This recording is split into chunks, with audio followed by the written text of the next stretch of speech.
Okay. Okay, we will get the May 28th DRC meeting started, and it's 10 o'clock a.m. With that, we'll kind of jump into the first item on the agenda. Under new business is the proposed Vincent Oak subdivision final plat. So this is a final plat review for a 7-lot subdivision located up on the corner of 900 East and 450 South. So there is an existing home currently in place that does face on the 450 South, and then the remainder of the property that's surrounding that is what's being reviewed for the subdivision. Again, this is a final subdivision plat, so the DRC is the final approval body on this one. It did receive preliminary approval from the Planning Commission previously. So with that, we will go around the DRC for any comments or questions that we may have. So the building department is not here, so but I believe all of the addresses and stuff have been addressed and updated on there. So next we'll go to fire. Chris Lindquist. We have nothing on this. Okay.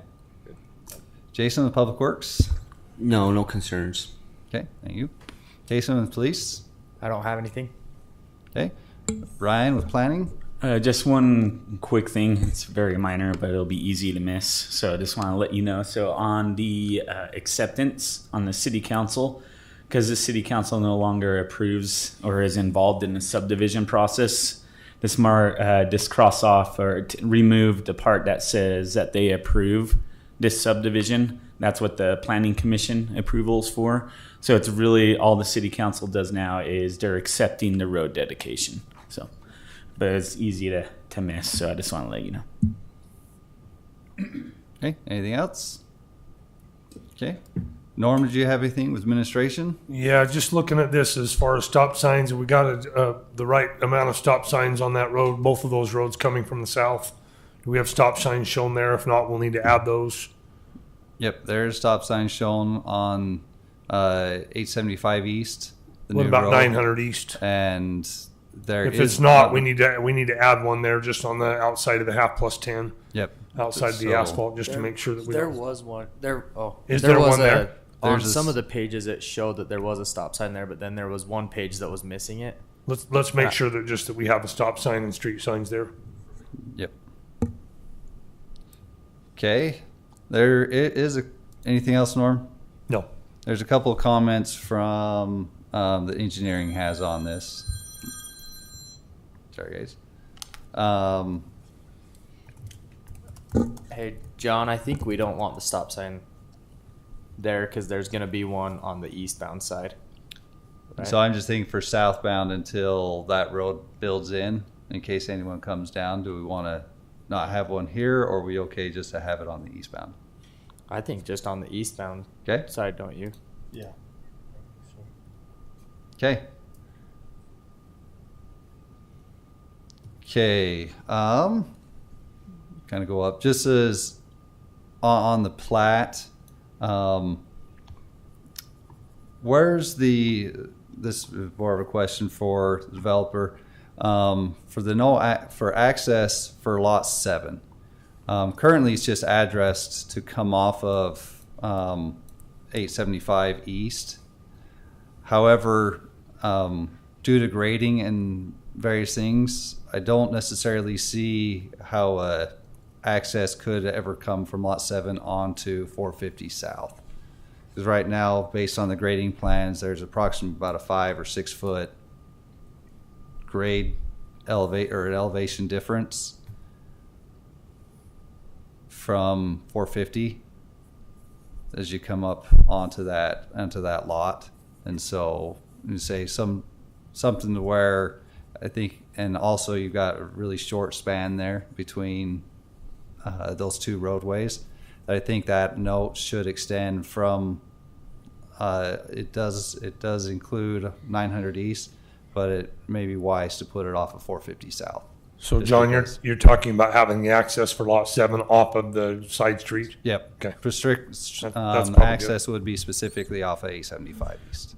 No, they wouldn't be able to come off of 450 as well. That's just for lot 7 there. So real quick on that. So yeah, do the no access, but there's also a note on the plat. It's like note 2 or 3 or something like that that talks about the no access. So add it on that note too. So I'll add note number 3 because note 2 is specific for multiple lots off of 900 East. So I'll just toss a third note. And then mostly for clarification on the plat itself, may be good to add some sort of hatching or something to highlight the storm drain easements for those 2 sumps that are proposed onto there.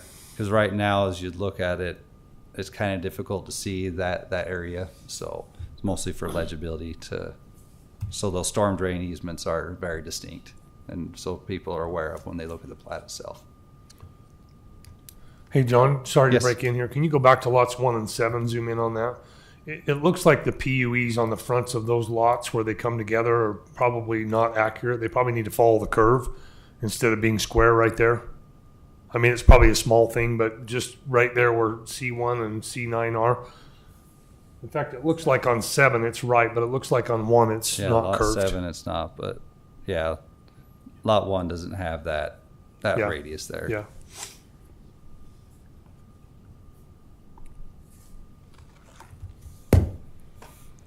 Okay, on this sheet, just there's a lot of saying Jason may be able to add any comments he may need to, but looking at that would be a real wonky cut, and I think it'd be difficult to patch. And so just square that off. It doesn't necessarily need to follow on that line, but that's mostly for illustration. Just making sure that those areas are squared off a little bit more to make it a cleaner patch as we go through there. We'll work with you when you get to that point. We'll figure out what we need to do. So. Yep. I could see a contractor coming, well, no, this, Yeah, as you go through there. So, and then on this sign here, let's just, instead of having a longer verbiage on there, that's accurate. That Stub Street will extend to the east as development occurs east, but at this point in time, a dead end sign would be easier. I think that's going to be easier sign to get versus having one, a specific one made up.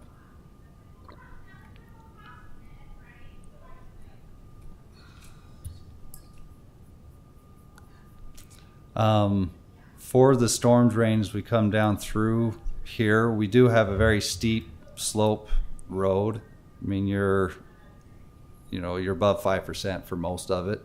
And we found that if there's just a single curb inlet grate, the stormwater will actually jump out and just shoot over the top of that grate. So we do require a double catch, a double inlet on that one. Okay.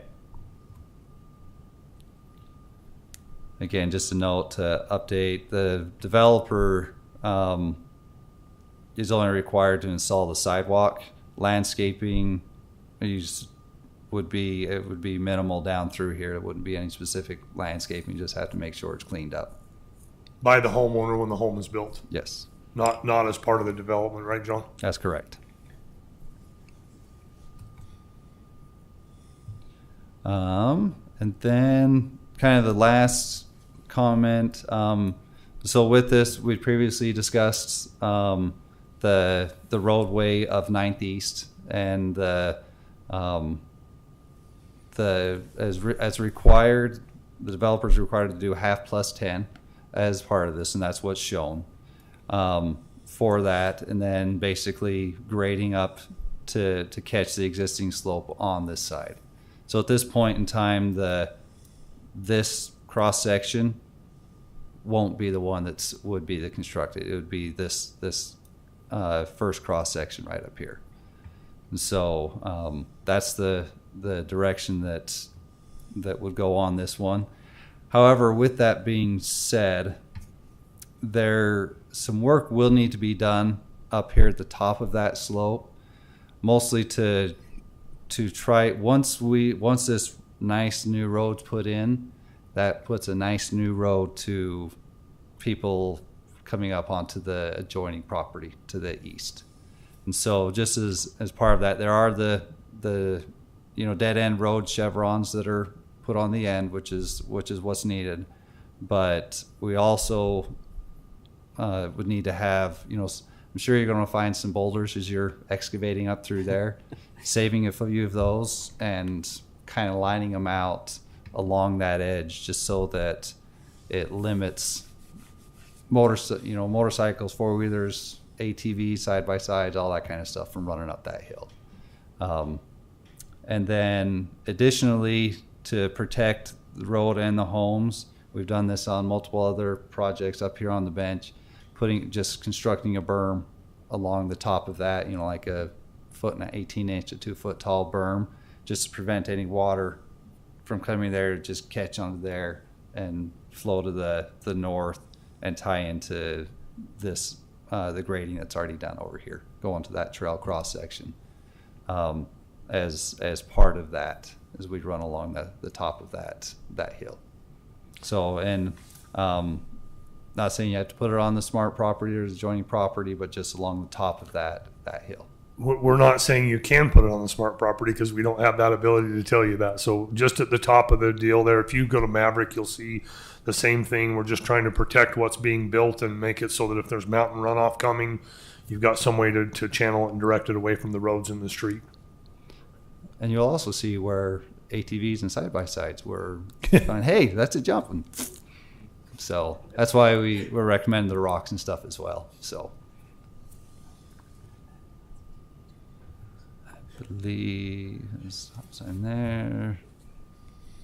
Same note. And then, I'm going the wrong way. So, John, can you go back to that red line that you were just showing with that berm? Yes. I would recommend that you take that all the way down to the south end of the property, and that way you're protecting that one side lot line right there as well at the very south end. Sorry. I'm getting right there. So John's just got it shown to the end of the road. I would recommend that you go all the way to the end of that lot number 5 right there, just to be able to protect that, because there could be some mountain runoff that comes all along through there at different times. It's not huge historically, but if you get like a burned over condition or something like that, you'll want something there to just protect the lots and stuff there.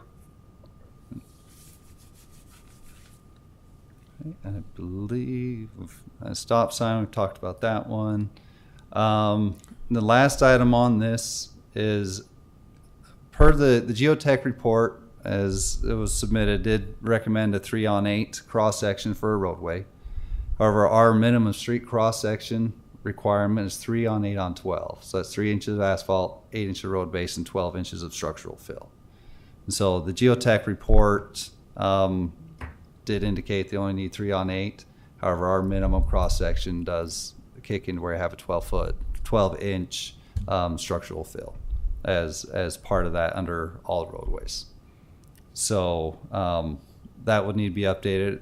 And on this one, it does call for 3.5 inches of total thickness. Again, the 3 inches of asphalt would be adequate. That full cross section will need to be put on the future 900 East, as when that's put in. So 3 inches. 3 inches of asphalt, correct.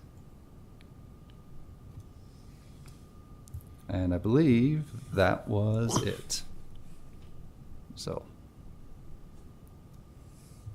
okay, is there anything else? Any questions, additional comments, thoughts? Okay. As I mentioned before, this is DRC is the final approval for a final subdivision. And with that, I'll look for a motion. Go ahead. I'll make a motion to conditionally approve the Vincent Oaks final subdivision with the condition that all red lines be addressed. Okay. Second. Second by Jason. Any discussion on the motion? Seeing none, we'll go to vote. All in favor, please say aye. Aye. Aye. Are there any opposed? Okay. Motion passes. And so we'll get these red line comments sent over to you guys. You can address them, and we'll also start working on putting together bond information as well for it. Do you have quantities from them, John, on the bond? I have not yet, no. So you'll Thank need you. to send over engineer's quantities on the bond to be able to have him start working on that. You could do that at the same time that you resubmit with all the red lines, however you want to do that. Okay, thank you much. So the next item on the agenda is a traffic control request that we received. Let me pull this, we'll pull it.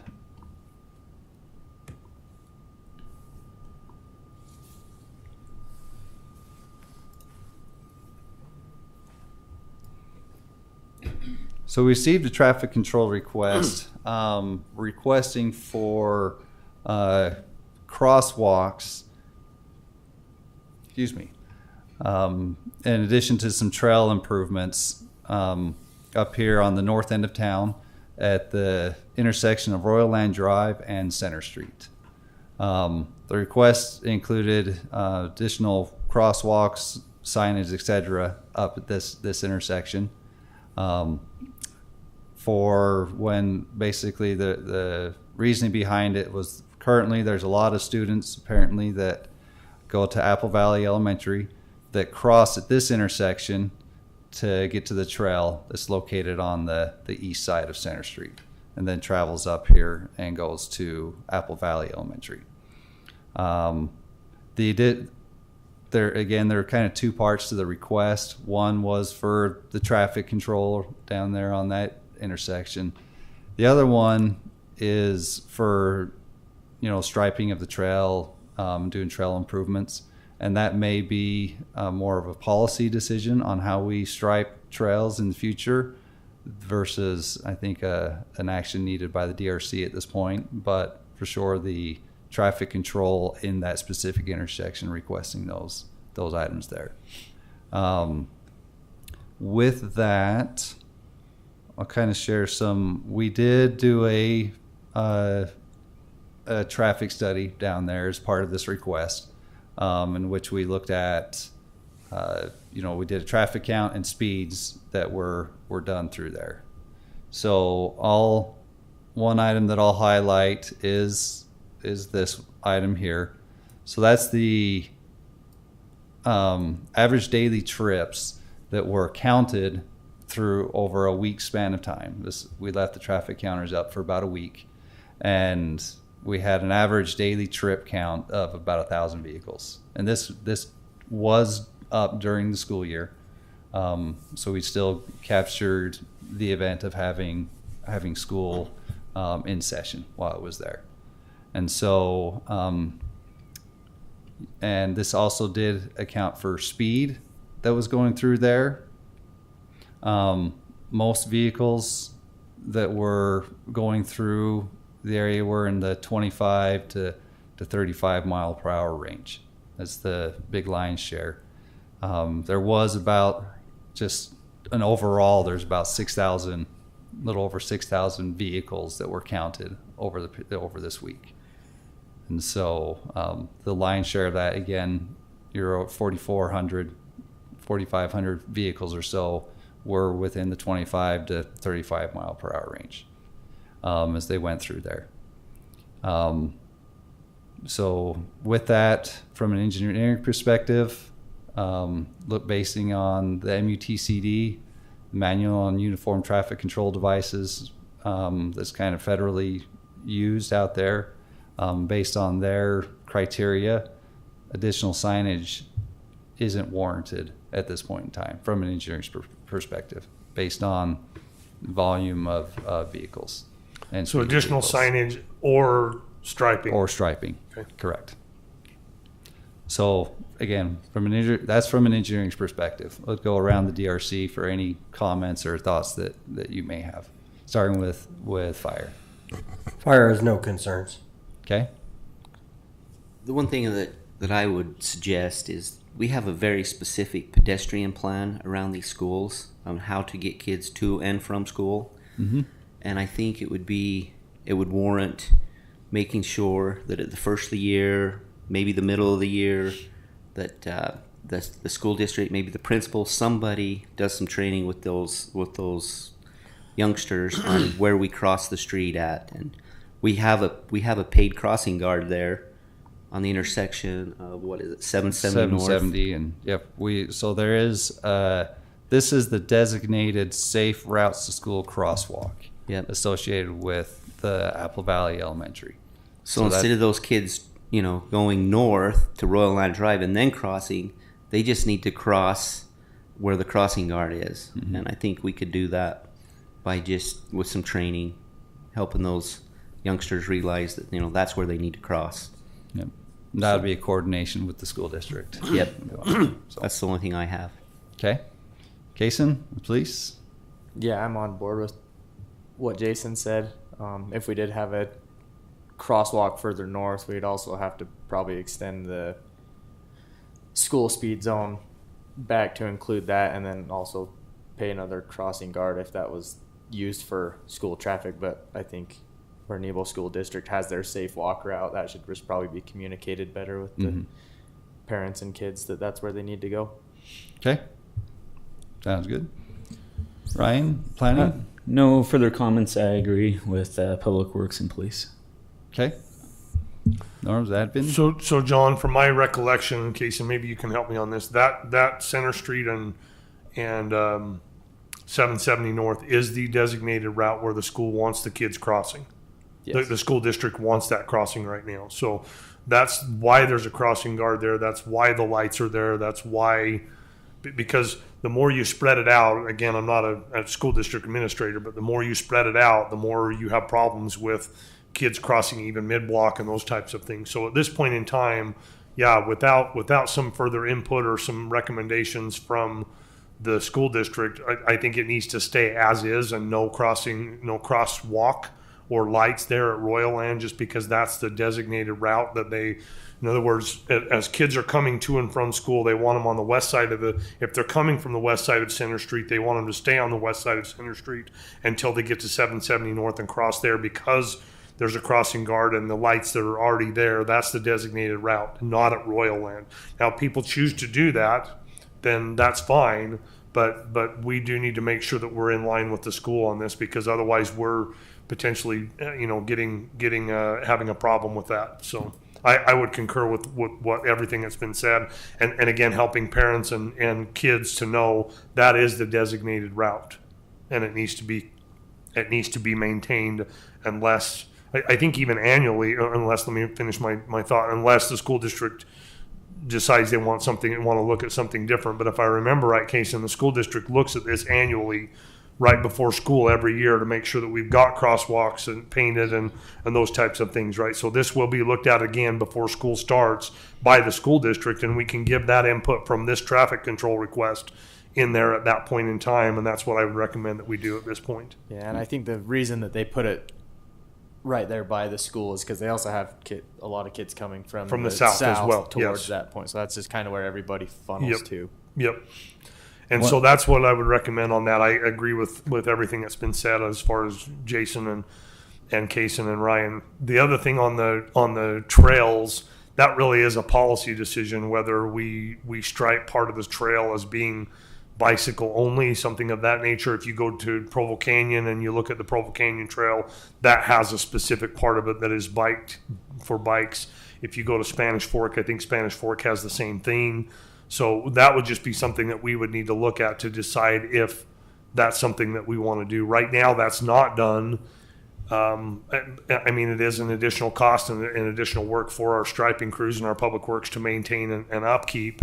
Is that something that the city would want to have? And it really isn't a traffic control, like you're saying, John. It's really a request for how our trails are treated.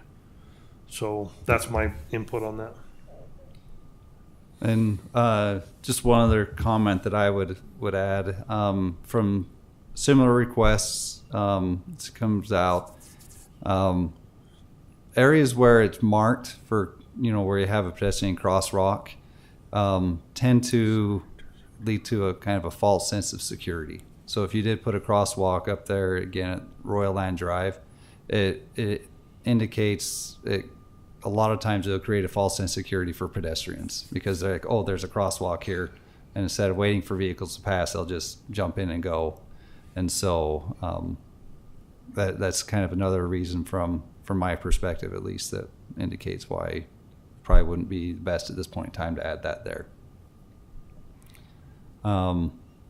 Any other comments, thoughts, or questions?